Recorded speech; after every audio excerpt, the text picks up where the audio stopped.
Many thanks for staying with us here on News. There's to some more stories now. And judicial service workers across the country are from today withdrawing their services over government's failure to harmonize their salaries.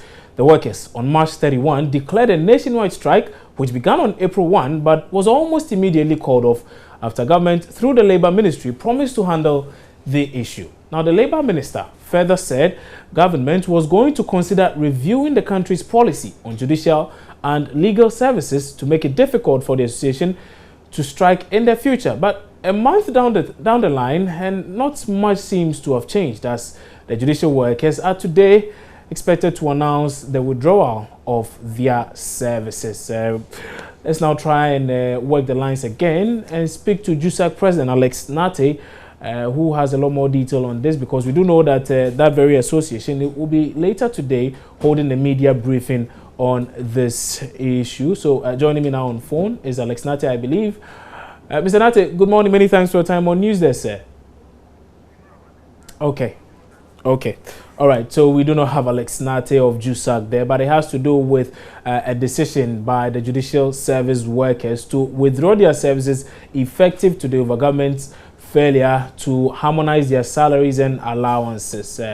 That's a story we are looking at. We'll be bringing you a lot more details as far as that story is concerned in subsequent bulletins, or if we're able to get in touch with Alex Nate, who agreed to speak to us earlier, but we've been unsuccessful to reach him so far. Let's now move on and do a few more stories now. And I'm sure if you're like me and you do go out and shop, sometimes you would have noticed that the prices of some commodities on the market may have gone up, particularly if you do shop for the normal food stuff we use in our homes. So as to the exact increase in percentage, I can't tell, but information we are gathering suggests, well, there's been some quite significant increases on the prices of certain commodities. I mean, with some shooting up as high as 150%. Well, this morning we're even hearing that the price of Gary had gone up by almost 100%. But let's try and get a lot more on this from the content manager for Soko, and they have been doing the research as far as this very issue is concerned. And joining me now is Francis Dansweje,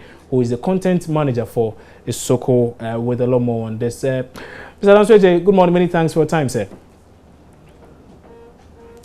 Mr. J, good morning. Hello, Francis. Okay, I do not know whether we have Francis Dansweje on the line. If we do, we will try and bring that conversation to you. So Francis Dansweje actually is the content manager for Soko, and they are a company that have been engaging in some research on this very issue. I'm speaking of the increase in prices of certain commodities on our markets, and they seem to suggest that, well, the prices have shot up quite a bit. So Francis Dansweje is now joining me with those updates. Francis, good morning. Many thanks for your time on News there, sir. Hello. Okay, so I just wanted to find out, we were interested in knowing the findings of that very survey you conducted. What is the percentage increase across the platform, as in how much we are having to pay now for the normal things we consume on a daily basis? Okay. Thank you. For the survey that we've done so far is for the first quarter of the year. For some specific commodities that we have. The usual commodities that you find maybe on a typical Ghanaian house. In terms of maybe you find cassava, you find some tomatoes, and then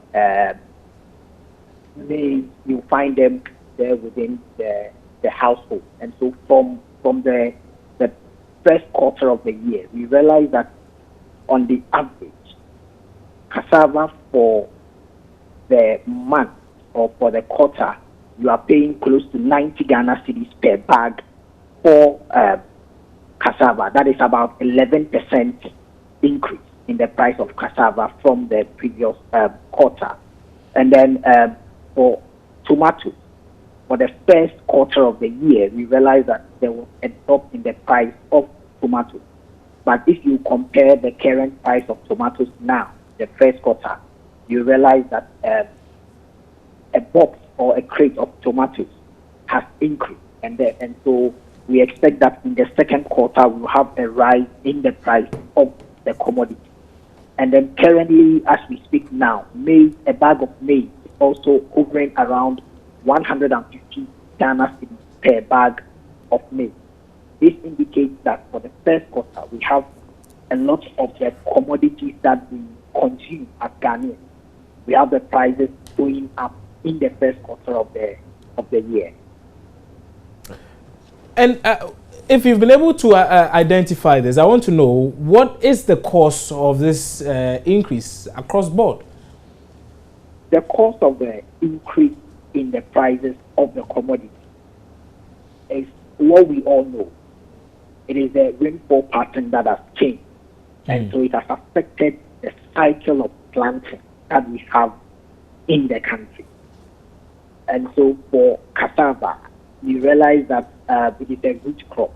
And so in terms of harvesting, you need the ground to be soft for you to be able to harvest. And because of the delays in the rain, the grounds are so hard, and so we are not able to harvest as much as they could. And then we have other demands also being on the commodity. For maize, you realize that last season we are still selling maize from the previous season, that was 2015. And you realize that because of the rainfall pattern, the major season, we did not get a lot of grain. And so we are still seeing that effect in the first quarter of the year. Okay. And so most of the things that we are seeing and a lot of the increase in prices are being attributed to the rainfall pattern that has changed, which is affecting the crop yield and also affecting the price. That's pretty interesting. One would have thought it would have probably been the increase in prices of fuel, for instance, or any other factor not really relating to nature in any way. But it's quite interesting that conclusion you just draw. So it suggests that, for instance, the many increases in the price of petroleum here in Ghana, that very situation has not in any way affected the prices of these commodities. Could you please repeat the... Yes, I'm saying, so the persistent increase in fuel prices over the past few months, for instance, has in no way played a role as far as the increases in these commodity prices are concerned. You realize that for the increase in fuel price, as far as the transport organizations are concerned, they did that increase early in the year. Yeah. And so the regular changes in the increment of fuel prices will just affect it in the month that they increase the price. But from there, the traders and other people adjust their price. So you will not find it playing a lot more role in the subsequent months. And so it only takes effect in the month where those changes were made. Right. Okay. Mr. Dansoje, many thanks for your time on News Desk this morning. We will later on try and have a lot more discussions as far as this very issue is concerned. And Francis Dansoje is content manager for SOCO, and they conducted a bit of research as to what could be the reason for the increased cost of commodity prices here in the country. You're watching News Desk here on the Joy News channel on Multi TV. Time for a break. When we come back, Emmanuel Abojiri joins us with business.